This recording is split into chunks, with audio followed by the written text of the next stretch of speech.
परिचय। छात्रों, आज हम अपनी रसायन प्रयोगशाला में एक प्रयोग करने जा रहे हैं। इस प्रयोग के लिए हमें दो महत्वपूर्ण घटकों की आवश्यकता है, सांद्र सल्फ्यूरिक अम्ल और जल। सर्वप्रथम हम जल में बहुत धीरे धीरे सांद्र सल्फ्यूरिक अम्ल को मिश्रित करेंगे। दोनों आसानी से मिश्रित हो जाते हैं। अब हम जल को सांद्र सल्फ्यूरिक अम्ल में धीरे धीरे मिश्रित करते हैं। छात्रों, ध्यान से देखो, अब क्या होता है। जब जल को अम्ल के साथ मिश्रित किया जाता है तो फूरण की घटना होती है और इस प्रक्रिया के दौरान बहुत अधिक ऊष्मा का निर्गमन होता है। इस अभिक्रिया से सांद्र सल्फ्यूरिक अम्ल की जल के प्रति प्रबल बंधुता प्रदर्शित होती है। जल में इसके विघटन की प्रकृति प्रबल ऊष्माक्षेपी होती है। अतः अम्ल के तनुकरण के लिए अम्ल को जल में धीरे धीरे मिश्रित करना चाहिए, न कि जल को अम्ल में। सल्फर आवर्त सारणी के पी ब्लॉक का एक महत्वपूर्ण तत्व है, तो आज हम पी ब्लॉक तत्वों के 16वें वर्ग का अध्ययन करेंगे। उद्देश्य: इस पाठ के अंत में आप निम्न करने में सक्षम हो जाएंगे। वर्ग 16 के तत्वों का निर्धारण करना, वर्ग 16 के तत्वों के भौतिक और रासायनिक गुणों को जानना, ऑक्सीजन के असंगत व्यवहार का विश्लेषण करना, डाई ऑक्सीजन का वर्णन करना, डाई ऑक्सीजन के गुणों और उसके उपयोग को समझाना, ओजोन को परिभाषित करना, ओजोन के गुण और उसके उपयोग को समझाना, सल्फर के अपर रूपों को समझना, सल्फर के ऑक्सो अम्लों को श्रेणीबद्ध करना और सल्फ्यूरिक अम्लों को समझाना। वर्ग 16 के तत्व: ऑक्सीजन परिवार। ऑक्सीजन, सल्फर, सेलेनियम, टेल्यूरियम और पोलोनियम आवर्त सारणी के वर्ग 16 का गठन करते हैं। इस वर्ग के पहले 3 तत्व ऑक्सीजन, सल्फर, सेलेनियम अधातुएं हैं। अगला तत्व टेल्यूरियम उपधातु हैं। आखिरी तत्व पोलोनियम एक धातु है। इन तत्वों का सामान्य इलेक्ट्रॉनिक विन्यास NS2 NP4 होता है। इनके संयोजी कोश में 6 इलेक्ट्रॉन होते हैं। गुणों की सामान्य प्रवृत्तियां: परमाणु त्रिज्या। वर्ग में नीचे जाने पर तत्वों की सहसंयोजी त्रिज्या के मानों में वृद्धि होती है। ये बढ़े हुए नाभिकीय आवेश के कारण होता है, जिसके परिणाम स्वरूप नाभिक द्वारा इलेक्ट्रॉनों पर तीव्र आकर्षण लगता है। आयनन एंथैल्पी। वर्ग में नीचे की ओर बढ़ने पर आयनन एंथैल्पी के मान में कमी आती है। विद्युत ऋणात्मकता। वर्ग में नीचे जाने पर इन तत्वों की विद्युत ऋणात्मकता में कमी आती है। उच्च विद्युत ऋणात्मकता वर्ग 16 के तत्वों की विशेषता है। क्लोरीन के बाद ऑक्सीजन सर्वाधिक विद्युत ऋणात्मकता वाला दूसरा तत्व है। Electron लब्धि enthalpy.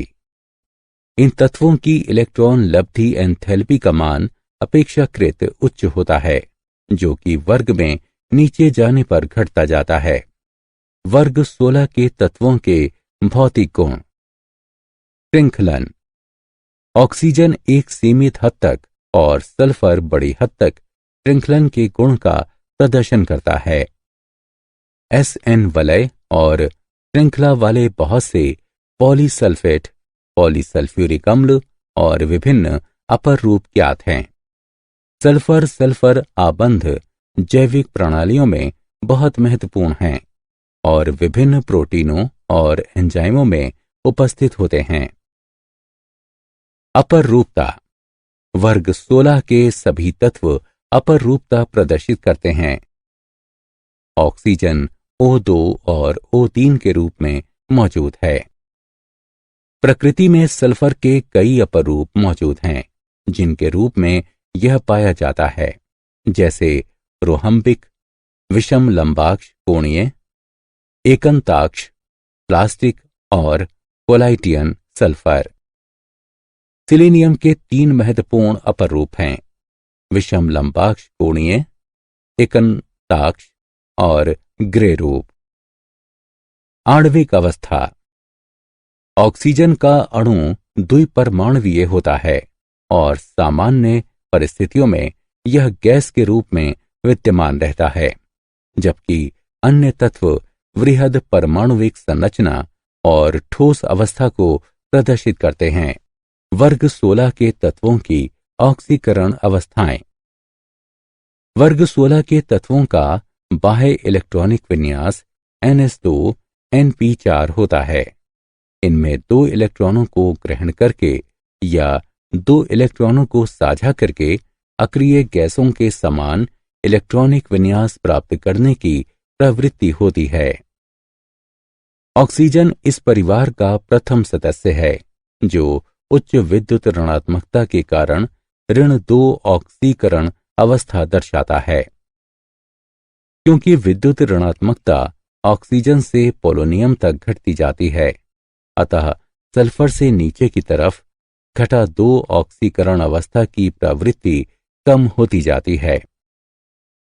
अन्य तत्व डी कक्षकों की उपस्थिति के कारण -2, -4 और -6 की अतिरिक्त ऑक्सीकरण अवस्थाएं भी प्रदर्शित करते हैं। वर्ग 16 के तत्वों के रासायनिक गुण। इन सभी तत्वों में ऑक्सीजन सर्वाधिक क्रियाशील तत्व है। इन तत्वों के यौगिकों की रासायनिक अभिक्रियाशीलता की प्रवृत्तियां निम्नलिखित हैं। हाइड्राइड। ये सभी तत्व वाष्पशील हाइड्राइडों का निर्माण करते हैं, जैसे H2O, H2S, H2SE, H2TE और H2PO। वर्ग में नीचे जाने पर तापीय स्थिरता घटती है, क्योंकि परमाणु के आकार में वृद्धि होने के कारण आबंध की लंबाई में भी वृद्धि होती है। अम्लीय गुण भी वर्ग में नीचे की ओर जाने पर बढ़ता है, क्योंकि ये आसानी से वियोजित होकर H धन आयन देते हैं। H2O को छोड़कर सभी अपचायक होते हैं। अपचायक का ये गुण वर्ग में नीचे की ओर जाने पर बढ़ता जाता है। हाइड्रोजन आबंध की उपस्थिति के कारण H2O का क्वथनांक सर्वाधिक होता है।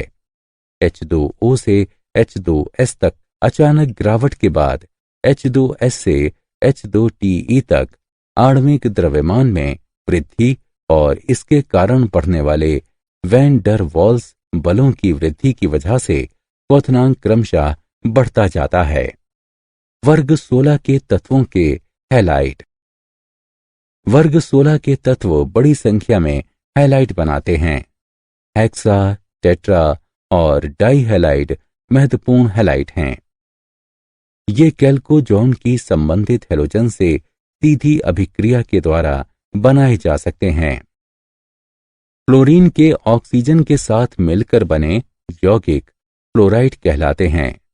फ्लोरीन, ब्रोमीन और आयोडीन ऑक्सीजन से अपेक्षा कम विद्युत ऋणात्मक होते हैं, अतः इन हैलोजनों के ऑक्सीजन के साथ मिलकर बने यौगिक ऑक्साइड कहलाते हैं। SF6 संरचना अष्टफलकीय है और इसमें sp3D2 संकरण शामिल है। SF4 संरचना में sp3D संकरण होता है और इनकी संरचना त्रिकोणीय द्विपिरामिडीय होती है, जिसमें एक निरक्षीय स्थिति पर एक इलेक्ट्रॉन युग्म होता है। वर्ग 16 के तत्वों के ऑक्साइड। सभी तत्व विभिन्न प्रकार के ऑक्साइडों का निर्माण करते हैं। सभी तत्व एक सामान्य सूत्र MO2 के साथ डाई ऑक्साइड बनाते हैं। इन डाई ऑक्साइडों की अम्लीय प्रकृति वर्ग में नीचे जाने पर घटती जाती है। SO2 की प्रकृति अम्लीय है। SeO2 दुर्बलता अम्लीय है, जबकि TeO2 उभयधर्मी है। सभी तत्व ट्राई ऑक्साइड बनाते हैं।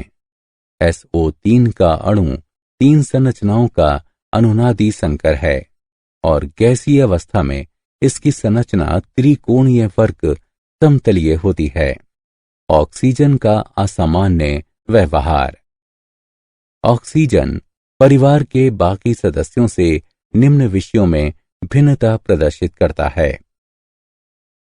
यह अपने यौगिकों में घटा 2 की ऑक्सीकरण अवस्था दर्शाता है, जबकि अन्य तत्व जमा 2, जमा 4 और जमा 6 की अतिरिक्त ऑक्सीकरण अवस्था प्रदर्शित करते हैं। यह द्विपरमाणविक अणु के रूप में मौजूद होता है, जबकि अन्य सदस्य बहुपरमाणविक अणुओं के रूप में अपना अस्तित्व रखते हैं।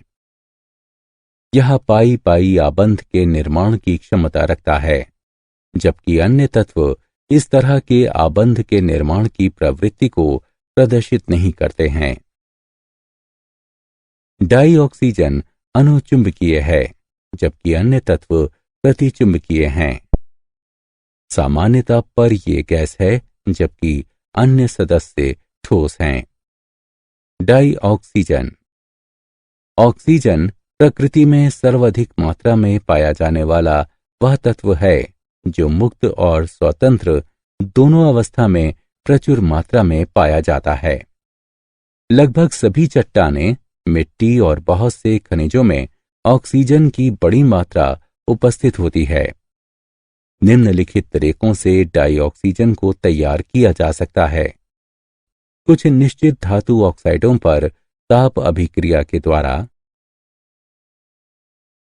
निश्चित एल्कली लवणों जिनमें ऑक्सीजन निहित होती है, इन पर ताप अभिक्रिया के द्वारा, H2O2 के अपघटन के द्वारा। औद्योगिक रूप से डाई ऑक्सीजन को जल का विद्युत अपघटन करके निर्मित किया जाता है। द्रव वायु के प्रभाजी आसवन के द्वारा। जब द्रव वायु को आश्वित किया जाता है, नाइट्रोजन कम क्वथनांक पर आश्वित होकर निर्गमित हो जाती है और लगभग शुद्ध डाई ऑक्सीजन को पीछे छोड़ जाती है। डाई ऑक्सीजन के गुण। यह एक रंगहीन, गंधहीन और स्वादविहीन गैस है। यह जल में अल्प विलय है। यह समुद्री तथा जलीय जीवन के लिए अहम समर्थन प्रदान करती है। यह अत्यधिक क्रियाशील गैस है।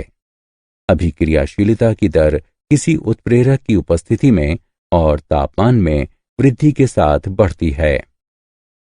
विद्युत रासायनिक श्रृंखला की सभी धातुएं ऑक्सीजन के साथ सीधे संयोग करके ऑक्साइड देती हैं।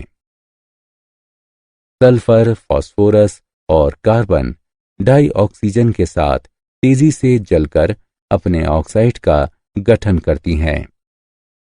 विभिन्न यौगिक भी ऑक्सीजन के साथ अभिक्रिया करते हैं। डाई ऑक्सीजन के उपयोग। इसका इस्तेमाल श्वसन उपकरण में किया जाता है। ऑक्सीजन सिलेंडर का उपयोग व्यापक रूप से अस्पतालों, अत्यधिक ऊंचाइयों पर उड़ानों और पर्वतारोहण में किया जाता है। ईंधनों के दहन में इसका उपयोग किया जाता है। इसका उपयोग स्टील के उत्पादन में किया जाता है। एक ऑक्सीकारक कर्मक के रूप में इसका उपयोग होता है। ये वेल्डिंग मशालों में इस्तेमाल किया जाता है। सामान्य ऑक्साइड। ऑक्सीजन का किसी अन्य तत्व के साथ द्विअंगी यौगिक ऑक्साइड कहलाता है। ऑक्सीजन अधिकतर तत्वों के साथ अभिक्रिया करके ऑक्साइड बनाता है। जो तत्व परिवर्तनीय संयोजकता प्रदर्शित करते हैं, वे कई ऑक्साइड बनाते हैं। उदाहरण के तौर पर PbO, PbO2 और Pb3O4। ऑक्साइडों की प्रकृति के आधार पर इनको निम्न प्रकार से वर्गीकृत किया जा सकता है। क्षारकीय ऑक्साइड। ऑक्साइड जो जल में विलय होकर एक क्षारकीय विलयन का निर्माण करते हैं या अम्ल के साथ क्रिया करके लवण का निर्माण करते हैं, क्षारकीय ऑक्साइड कहलाते हैं। उदाहरण Na2O, K2O, MgO और CaO। अम्लीय ऑक्साइड। ये ऑक्साइड जब जल में विलय होते हैं तब जल के साथ संयोग करके अम्लीय विलयन का निर्माण करते हैं, या यदि ये जल में विलय नहीं होते हैं तब ये क्षार से क्रिया करके लवण और पानी बनाते हैं। उदाहरण SO2, N2O3, P2O3 और Br2O। ऑक्साइड की अम्लीयता ऑक्सीकरण संख्या में वृद्धि के साथ बढ़ती है। उभयधर्मी ऑक्साइड कुछ ऑक्साइड अम्लीय और क्षारकीय दोनों प्रकार के ऑक्साइडों के गुण प्रदर्शित करते हैं, उभयधर्मी ऑक्साइड कहलाते हैं। उदाहरण ZnO, Al2O3, GeO और PbO2। उदासीन ऑक्साइड। कुछ ऑक्साइड ना तो क्षारकीय होते हैं ना ही अम्लीय होते हैं, वो उदासीन ऑक्साइड कहलाते हैं। उदाहरण CO, NO, N2O और H2O। ओजोन। ओजोन ऑक्सीजन का एक अपर रूप है। कतिपय स्थितियों में ऑक्सीजन के 3 परमाणु परस्पर संगठित होकर ओजोन का त्रिपरमाणुवीय अणु बनाते हैं। जब ऑक्सीजन की एक मंद शुष्क धारा निरव वैद्युत विसर्जन से गुजरती है तब इसका आंशिक परिवर्तन ओजोन में हो जाता है। क्योंकि ऑक्सीजन से ओजोन का विडचन एक ऊष्माशोषी पराक्रम है, इसलिए निरव विद्युत विसर्जन का उपयोग आवश्यक है। जिस उपकरण का उपयोग ओजोन को प्राप्त करने के लिए किया जाता है उसे ओजोनाइजर कहते हैं। Siemens ozonizer. इसमें 2 समाक्षीय ग्लास ट्यूब होते हैं जिनका एक सिरा सीलबंद होता है। आंतरिक ट्यूब की अंदरूनी सतह और बाह्य ट्यूब की बाहरी सतह पर टिन पत्र का लेपन किया जाता है। इससे 10 से 15% ओजोन ऑक्सीजन का मिश्रण प्राप्त होता है। ओजोन के गुण। शुद्ध ओजोन अभिलक्षणिक गंध वाली एक हल्की पीली नीली गैस है। यह जल में अल्प विलय है। ओजोन ऊष्मागतिकीय रूप से ऑक्सीजन की तुलना में अस्थायी है, क्योंकि इसके ऑक्सीजन में विघटन से ऊष्मा मुक्त होती है और एंट्रोपी में वृद्धि होती है। ओजोन बहुत आसानी से ऑक्सीजन का एक परमाणु मुक्त करती है, अतः यह एक प्रबल ऑक्सीकारक का कार्य करती है। ओजोन की क्रिया के कारण चमकती हुई चांदी की सतह सिल्वर परऑक्साइड Ag2O2 से ढक जाती है और जल्दी ही काली पड़ जाती है। जब ओजोन को मरकरी से होकर गुजारा जाता है तो यह अपने नवचंद्रकों को खो देता है, यानी मुक्त कर देता है, और Hg2O के निर्माण के कारण कांच में चिपक जाता है जो मरकरी में घुल जाता है। यह प्रक्रिया टेलिंग ऑफ मरकरी कहलाती है। ओजोन के उपयोग। ओजोन के महत्वपूर्ण उपयोग निम्नलिखित हैं। इसे रसोई और रेस्तरां में गंध को नष्ट करने के लिए दुर्गंध नाशक के रूप में प्रयुक्त किया जाता है। यह तेलों, आटे, स्टार्च और हाथी दांत आदि को विरंजित करने के लिए उपयोग में लाई जाती है। इसे जल को रोगाणु रहित करने में और जर्मनाशी के रूप में प्रयुक्त किया जाता है। कृत्रिम सिल्क और कपूर के निर्माण में इसका उपयोग किया जाता है। सल्फर के अपर रूप। विषम लंबाक्ष सल्फर। यह सल्फर का सर्वाधिक महत्वपूर्ण अपर रूप है। यह गंधक शलाका के CS2 में विलयन को धीमी गति से वाष्पीकृत करके प्राप्त किया जाता है। तब विषम लंबाक्ष सल्फर के अष्टफलकीय क्रिस्टल बनते हैं। इसका रंग हल्का पीला होता है। एकंताक्ष सल्फर। जब विषम लंबाक्ष सल्फर के क्रिस्टलों को 369 केल्विन पर धीरे धीरे गर्म किया जाता है तो वे सुई के आकार के क्रिस्टलों में परिवर्तित हो जाते हैं, जिसे एकंताक्ष सल्फर कहा जाता है। यह 369 केल्विन के ऊपर के ताप पर स्थायी है। यह मंद पीले रंग का होता है और जल में अविलय है। 369 केल्विन पर विषम लंबाक्ष सल्फर और एकंताक्ष सल्फर दोनों ही स्थायी होते हैं। यह ताप संक्रमण ताप कहलाता है। Sulphur dioxide. सल्फर को वायु या ऑक्सीजन की उपस्थिति में जलाकर सल्फर डाइऑक्साइड का विसर्जन किया जा सकता है। प्रयोगशाला में इसे H2SO4 के अपघटन से बनाया जा सकता है। धातुएं गर्म और सांद्र सल्फ्यूरिक अम्ल से क्रिया करके SO2 का निर्माण करती हैं।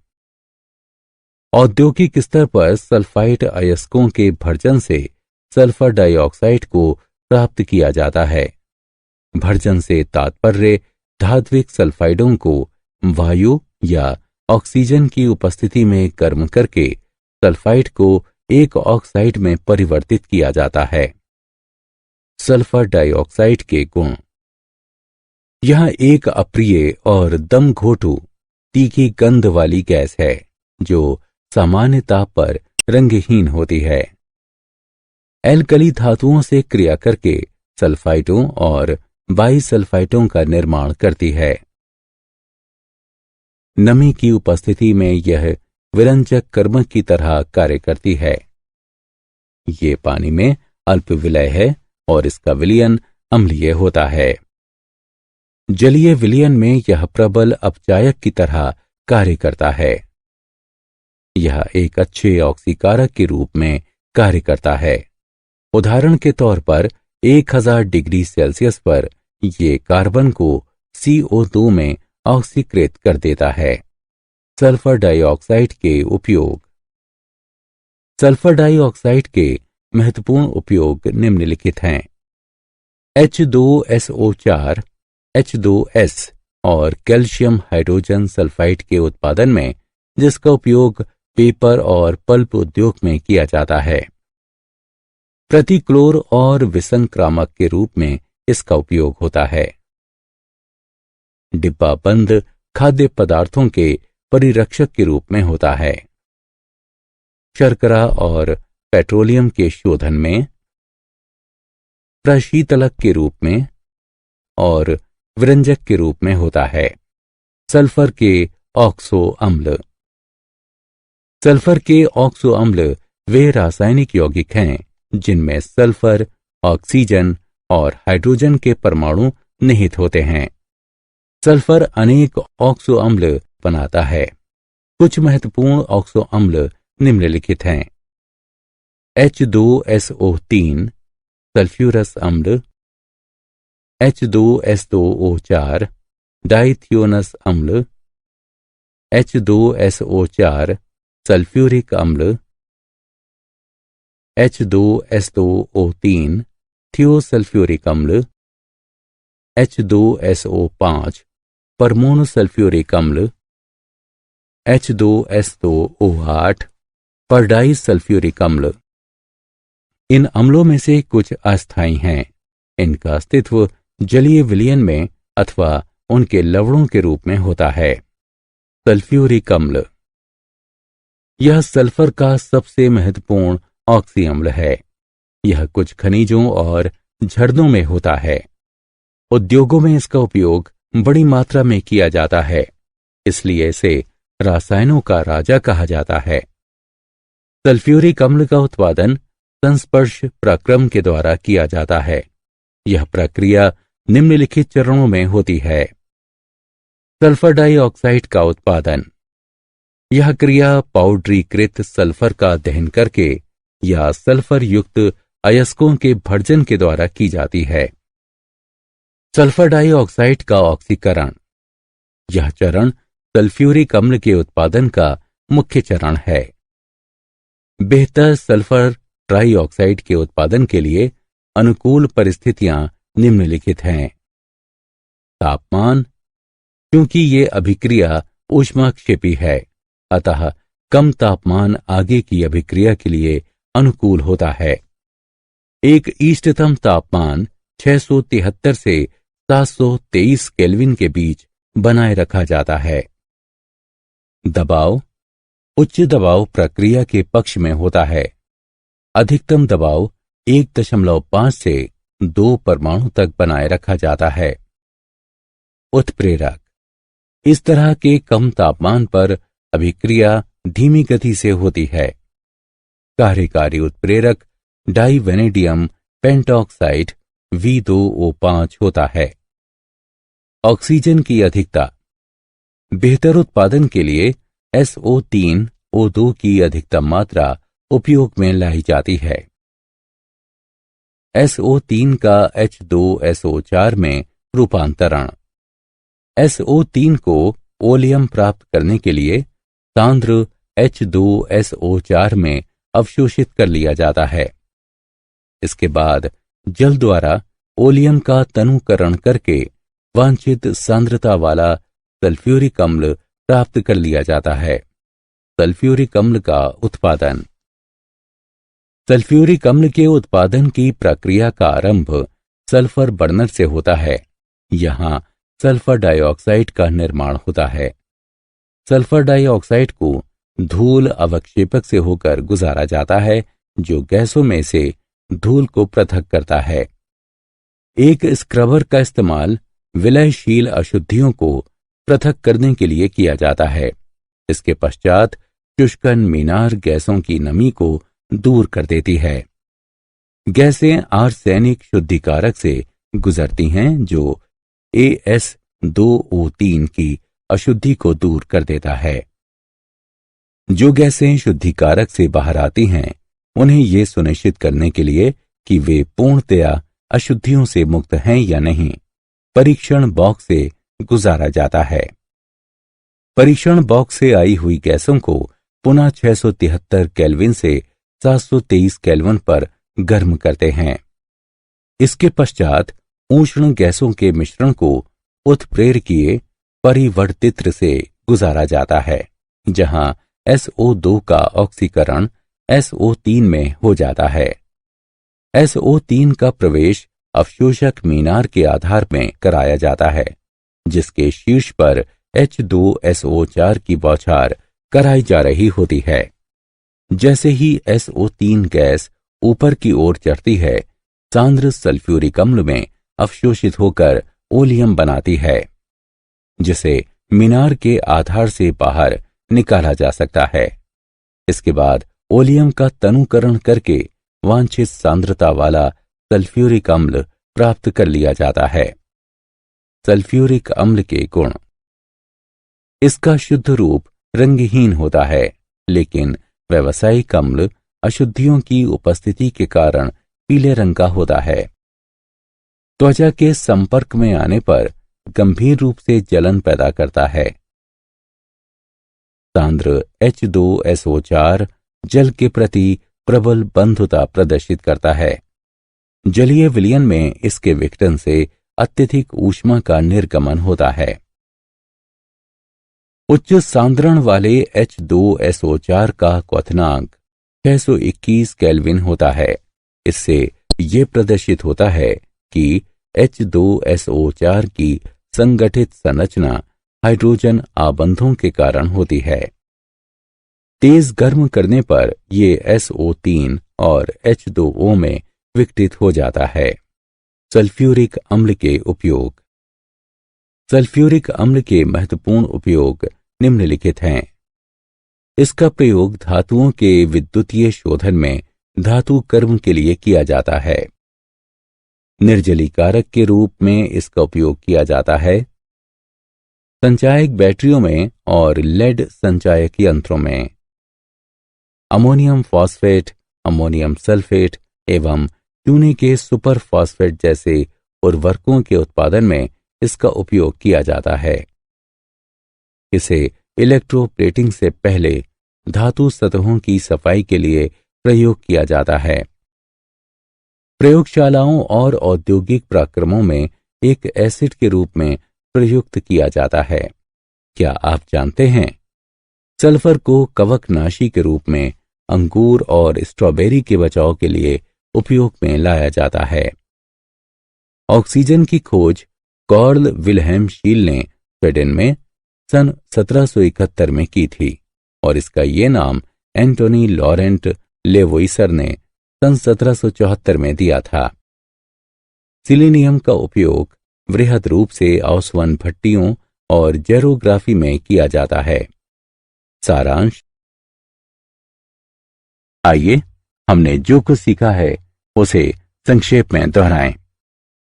ऑक्सीजन, सल्फर, सिलीनियम, टेल्यूरियम और पोलोनियम आवर्त सारणी में वर्ग 16 के तत्व हैं। वर्ग 16 के तत्वों की इलेक्ट्रॉन लब्ध एंथैल्पी का मान तुलनात्मक रूप से अधिक होता है, जो वर्ग में नीचे जाने पर कम होता जाता है। ऑक्सीजन का अणु द्विपरमाण्विक होता है और सामान्य ताप पर ये गैसीय अवस्था में होती है, जबकि अन्य तत्व बहुपरमाणवीय होते हैं और ठोस अवस्था में मौजूद होते हैं। ऑक्सीजन अपने यौगिकों में घटा 2 की ऑक्सीकरण अवस्था को प्रदर्शित करती है, जबकि अन्य तत्व जमा 2, जमा 4 और जमा 6 की अतिरिक्त ऑक्सीकरण अवस्था को प्रदर्शित करते हैं। किसी अन्य तत्व के साथ ऑक्सीजन का द्विआंकी यौगिक उसका ऑक्साइड कहलाता है। ऑक्सीजन लगभग सभी तत्वों के साथ संलग्न होकर ऑक्साइडों का निर्माण करती है। ओजोन ऑक्सीजन का अपरूप है। कुछ विशेष परिस्थितियों में ऑक्सीजन के 3 परमाणु मिलकर ओजोन का त्रिपरमाणविक अणु बनाते हैं। सल्फर के ऑक्सो अम्ल वे रासायनिक यौगिक हैं जिसमें सल्फर, ऑक्सीजन और हाइड्रोजन निहित होते हैं। सल्फर कई ऑक्सो अम्लों का निर्माण करता है।